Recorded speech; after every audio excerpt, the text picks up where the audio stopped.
again. Welcome back. Glad to have everybody be here. We are rocking and rolling today.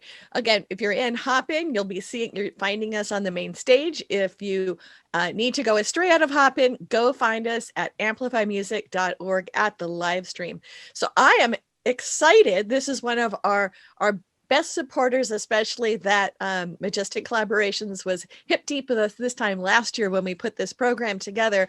I welcome you to session 9, which is Rebuilding Arts Organizations in 2021. And Matthew Cole, can you take us away? Thanks for having us. And I hear somebody's Slack going off. Is that mine? Maybe silence that. We're the first session. We're really appreciative of that. And we've learned from our friends in Canada about acknowledging the land that we're calling in from. So my friends Mollie and Kate are coming from different places, but we think it's good to acknowledge where that is, even though we're in a digital spread out way. We're still coming from places, and those places have a history. And it helps us understand where we're going if we understand where we are, where we're from. So I'm going to do that with some music because it helps put me in the now and the here, and this is Amplify Music. So I've got a guitar nearby, and if you'll indulge me, I'd like to give some thanks to the places and the people that brought me here. And this is a song I wrote a while ago that I've been thinking about kind of often because it's about different levels of the polarities of things. You'll see what that's about in a minute, but I'm gonna settle in.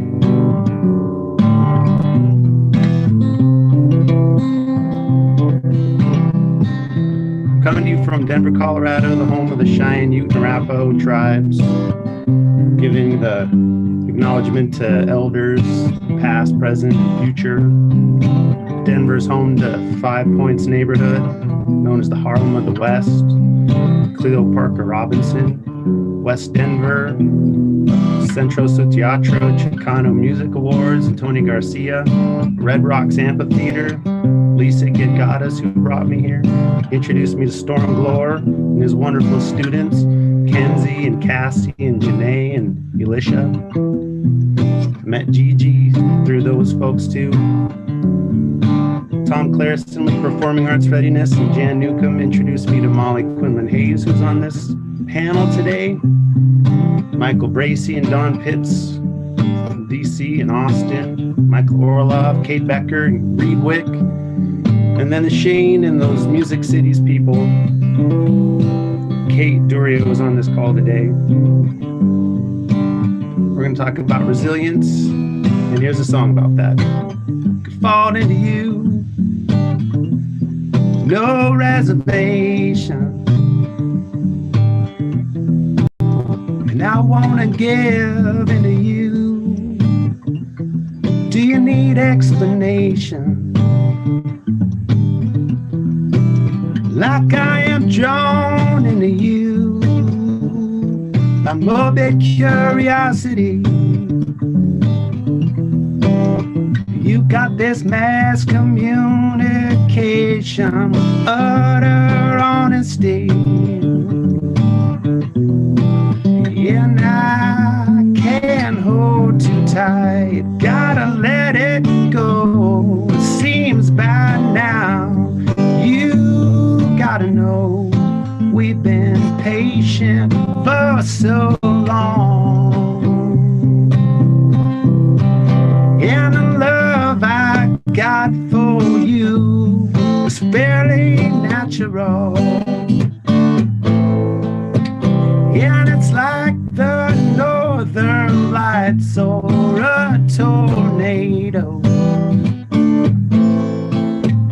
Yeah, the love I got for you, Mollie, Kate, and Gigi, and Storm is fairly natural. Yeah, it's like the northern lights or a tornado. And that's the whole shebang of it.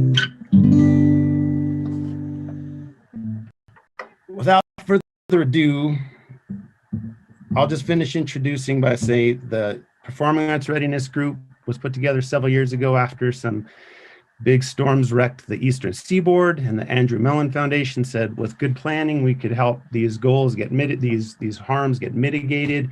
And I've been doing emergency planning work through that group. After producing 120 festivals around the country, I started to see the correlations between the planning we did for that and the planning that cities would need if they underwent fast change. And we know that that with climate change and other stuff coming on, it's time to get ready for that. I'm a very positive person, but also got a little bit of Chicken Little in me.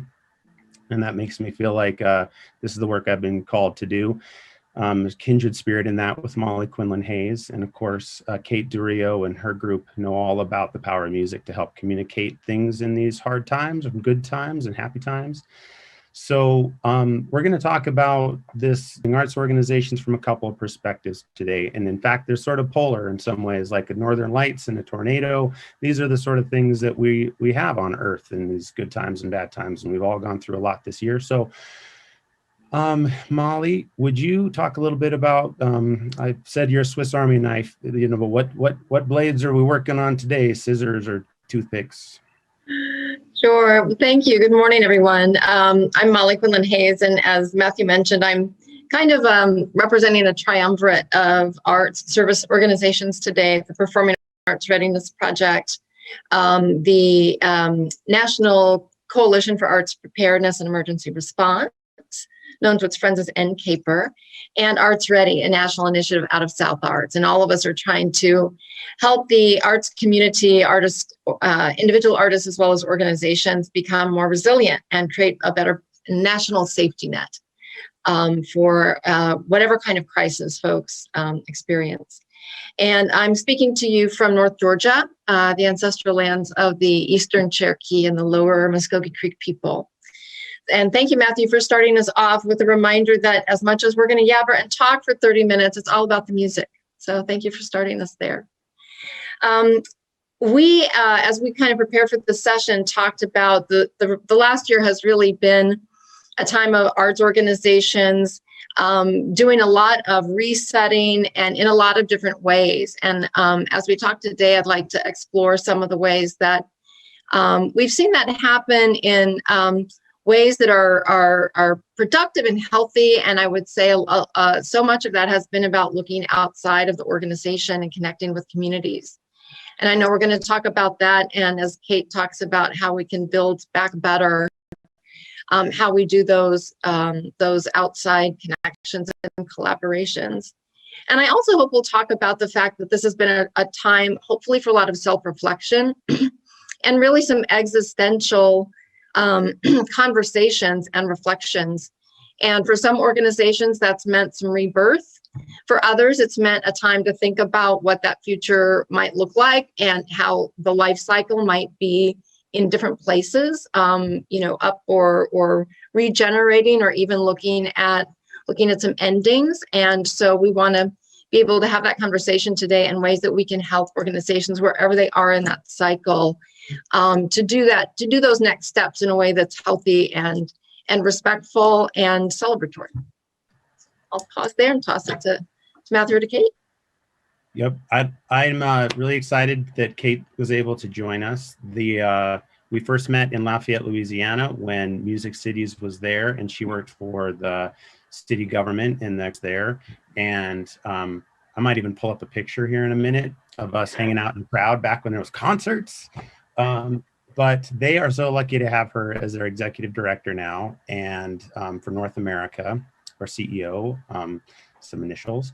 And one of the things she's been working on hard that I want you all to kind of make some space for right now is the opportunity that's coming with ARPA. And we've made the joke that this is a bit like arts organizations have been cutting up one turnip for a while, and somebody is about to tip over a wheelbarrow. And who knows where all those turnips are going to go in states that are getting billions of dollars. But we think there's some great ways to plan that helps the things we all are close to us. Kate, please take as much time as you can. Just talk for a while, would you, about this moment we're in, what you're going to do about it?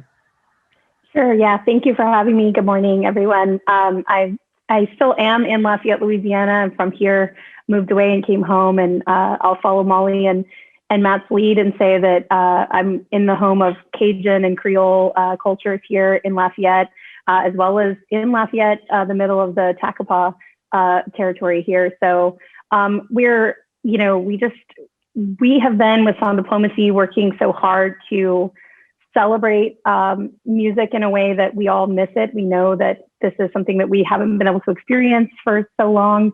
And, you know, in Lafayette, we have a World Music Festival, if you don't know, this week, usually, with 450,000 people that come for Festival International. And we haven't had that last year or this year. And they've molded to the times, as many arts organizations have. And it's been really, inspiring to see how things have progressed and how really creative and innovative people have been. That was at Festival Acadien at Creole that happens every October. It's our second largest festival. Both of those are free, by the way, if you ever want to come to Lafayette. Happy to be your tour guide. But, you know, we really have seen, like Mollie said, a reset of these arts organizations, which, you know, we can face it. These arts organizations are always in react mode. They're always in struggle mode. They've never really had that forced reset. And there's really an opportunity that exists there from a framework perspective, from a refocus, from a strategic effort. But combined with the turnip cart overturned, as Matt put it, with the American Rescue Plan Act, or ARPA, there really is an opportunity to really put some investment in that we haven't seen in generations towards our arts and culture infrastructure, and really understanding and building back better in relation to this reset that we're talking about. So, you know, this really afforded agencies to do better and to think about what they really should be doing and want to be doing that's going to be helpful in a way that we haven't had a chance to do that. It's sort of just built on these old policies, built on the old way of doing things, and we tweak a little bit, but this was really kind of like, okay, we're going to kind of throw this out and start from scratch. And I think that helps them be more ready and more resilient too, as we've seen more factors from weather to worldwide pandemics, a lot of outside forces that really have forced our hand. And so it's just, I've been inspired both as a policy wonk, as an arts advocate, and an arts patron, at really just the innovation that I've seen and the creativity around what we've seen in the last year, 18 months. In the absence of business as usual, going to live shows, going to festivals. We've had to see agencies find ways to make more money, be relevant, create more awareness, advocate for themselves. And one interesting thing, and we'll maybe talk about it later, but just as a music appreciator, I've really been inspired by watching friends who are artists really experimenting in live streams and doing things from their own house. You know, you used to see them playing the crowd favorites and sort of the same get-ups at the same venues, playing the same songs, but we've really seen them be more vulnerable and presenting work that maybe isn't that polished. They don't have to play these crowd favorites that are going to get them cover charges at the door. So I've seen artists playing around with different costumes and lightings in their own living room and playing these, you know, kind of raw versions of songs that they're working on. And it's been a really interesting peek into their creative process and them growing as an artist in their reset. And so I really want to toss it to Matt and Mollie to also talk about this pause and some things that they've noticed. And Matt, we can maybe talk about the ARPA stuff a little bit further. Mollie, I see you're unmuted. Jump in. Great. Well, I think that, and just to reflect off of what Kate was saying, this idea of arts organizations also looking at experimentation and moving out of their comfort zone. And one of the things that I've seen is the need and the hunger in a lot of ways for arts organizations to have these really foundational conversations, and necessary ones, particularly between staff and board, about taking more risks, knowing that we're in an untried time and situation, and what is your tolerance for failure or for experimentation, because that's different for every organization. So that's something that we really encourage, is to put those kinds of questions on the table and not make assumptions, because we are having to try out new things. And as much as I am like a planning and evaluation wonk and, gotta have performance measures and we have to look at our outcomes, this is, a time that's just different.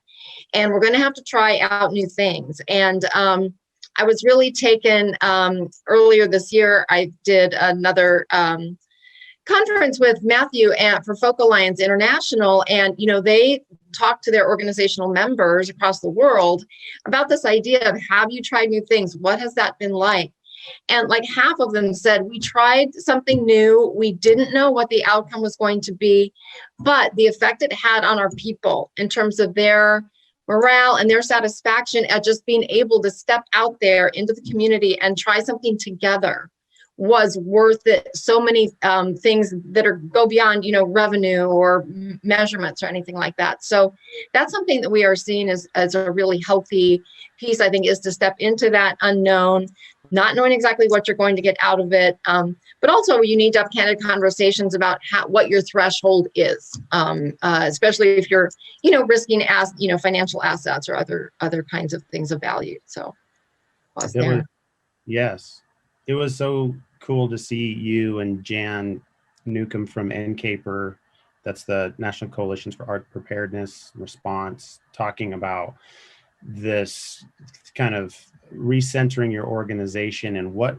does the community really need from you right now versus sort of what have you been always doing, and how to really kind of quiet down to that moment, even though it's a pretty traumatic moment. It's hard to recenter. Some of the stuff that I've seen has definitely been inspiring during this time. We've been working in Denver. A lot of artists, musicians, and event producers have been coming out to help do service for unhoused people who don't have access to clean water or hand washing stations. And we've had 25 volunteers every Sunday come out. We build water stations to drink and to wash and do art and to kind of be in that space. And mutual aid. I've learned a lot about that word this year, the difference between charity and solidarity. Boy, it's a big difference of who's got the power versus like who's going to share mutually with each other. And I've seen a lot of musicians engaging in human rights, civil rights, racial equity stuff this year in a way that was Civic Center Park in Denver was full for weeks and weeks and weeks, and there was music there every day, and that really helped it get centered. And the part I think I would encourage people to go back to that Folk Alliance, the recordings of that, if they are kind of wanting to understand what some of the organizations where NITO came from and what NEVA's doing, and some of these, organizations, if you're in that world, there's good resources in there. And then I will throw out that we are putting out a survey towards this community resilience. Let's see if you can check out this art. Here's the idea quickly, is that if you're an event producer or working in the kind of world of putting together large gatherings of people, you're making a temporary city. And so why not be available to your community on stormy days to help in disaster and sunny days to make ticketed events? This is the sort of curiosity we've got, is how many people want to be involved in this, because we think it could add a lot of resilience to your job if you have that other skill developed. And also we want to see arts. I think, Kate, I'll throw this to you about helping the industries in the sector, this music sector, get appreciated for something other than kind of making parties and which is true. But what else are we good for? What else is music good for, Kate? Well, I mean, as we saw in 2020 with a lack of music, we really kind of lost a sense of community and gathering and shared experience. And in that way, music really provides an opportunity to be a recovery tool, not only in a financial and economic way, but also in a social and health way. So, music also is one of the fastest industries to get back to work. You don't have to wait for businesses to rescale up, to get their books right so they can bring people back on. But we're talking about, gigs that are relatively affordable. And to be quite honest, restaurants and bars and venues are anxious to get people back in their places. And one way to do that, one draw of that, is music. Another thing that music is really good for is it's a quality of life, point system, right? And music is very high in the points. And so what 2020 also showed us is that we're a completely migrant workforce now. We can work from anywhere. And so music becomes the economic development tool along with the rest of the cultural sector in providing a place that workers want to be, and with them come their own jobs. And that's also a really big shift in how we do things. And so all these economic development offices that have put so many resources towards ready sites, development ready sites, and working with land and businesses now have a totally new arena to be focusing and adding those resources toward. And again, really could not be more opportunistic about the American Rescue Plan Act. ARPA can really funnel some money into these efforts in a way that we really haven't seen before. So just for reference, some like in Wisconsin, for instance, they went from having like a $35 million annual budget to having like hundreds of millions of dollars with ARPA. So there's just a really big opportunity to put some of this money to work. So with our work with sound diplomacy and measuring and doing mapping work and regulatory assessments, there's really a lot of tools in this kit to build back better. And ARPA provides an opportunity for places that could never afford to do these kinds of things to actually equip themselves with this information and metrics in a way that we've never been able to experience and benefit from. And music is one of the easiest things to do. It's one of the easiest infrastructures to support. It's one of the easiest regulations to start putting in to be more friendly. It's really just that we don't have those tools readily at our disposal. So again, ARPA is a really good opportunity if we can direct those funds because it's immediately relevant to what the act lays out too. We're so excited to be working on that. And Alicia and Jenny with Majestic have been hard at work with you, and we're excited to help bring stuff to the mapping of areas to kind of understand what the creative sector's resilience vulnerabilities are, like especially where do venues fit into shelter in place or other ways to make venues enhanced to host people. NCAPER's been working on that for a long time with stuff like the Cultural Placekeeping Guide, certainly worth checking out. This is about how to make a network in your area. This is the kind of stuff that when we're looking for these types of federal dollars that are now a lot more available, if we say, hey, we want to build in equity and equality and accessibility from the start. These are very difficult things to add later on, but if we do them in the beginning, it can be much better. And Mollie, in the minute we got left here, why is something like a midwife has a doula, and then doulas also work in coming into life and going out of life, right? And so some people are amazingly talented and have figured out ways to enter into that space when venues are closing down. And how many have we lost, Kate? Like a bazillion, right? There's a lot of organizations, nonprofits, and rock and roll, sticky PBR on the floor, lots of places closing. Mollie, your group has been working on helping to make those transitions to shutting down less catastrophic. A little bit about that. And I think a good time to add links in the chat, please, Kenzie. Yes, thank you. We'll put some links for particularly the NCAPER toolkit that we are building, the arts organizations at a crossroads. And this is really recognizing the fact that, yes, some organizations have had to go into hibernation mode. Some have had to reconsider, whether they're actually going to continue either at all or in a different phase, such as merging or being absorbed by another organization. And what we're really committed to at NCAPER is wanting, regardless of what that existential or life shift looks like, that we don't lose these incredible assets. In the recession, so many organizations just had to suddenly close up shop, and their records, their archives, their founders, everything just was behind closed doors. And so these resources that we are now offering free to the community are about that idea of let's not lose that, whether you just want to collect it, transfer it, record it, or just consolidate it because you are, before you get back up and running 100%, you have the time now to do some of that, that collection and that celebration to make your lives easier as you move into your next phase of development. So those are all available at ncaper.org.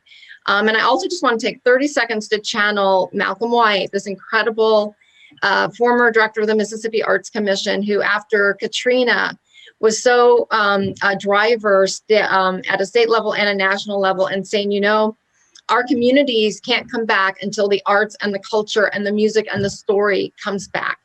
And so as Kate was saying about ARPA, this is a chance to be at that table, these larger conversations, and just really communicating the fact that without the arts and culture and story at the table and being part of building communities back, we aren't going to be as resilient as we need to be for whatever happens next, good or bad. So I just want to advocate for Malcolm's wonderful points.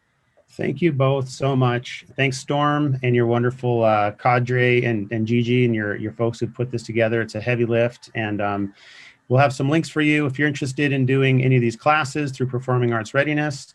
Head on over there. NCAPER's group is good. And then also we are launching programs with Artemis Gatherings for trainings for folks who want to be cultural community resilience responders. And so this is experiential learning opportunities at the Artemis Gatherings, and we have funding to do that thanks to the Mellon Foundation. Thanks very much. And Gigi, tag, you're it. Excellent. Well, thank you. That was a great panel to get us started for the day. We will move from here into what's happening in music education in 2 minutes. See you shortly. Thanks.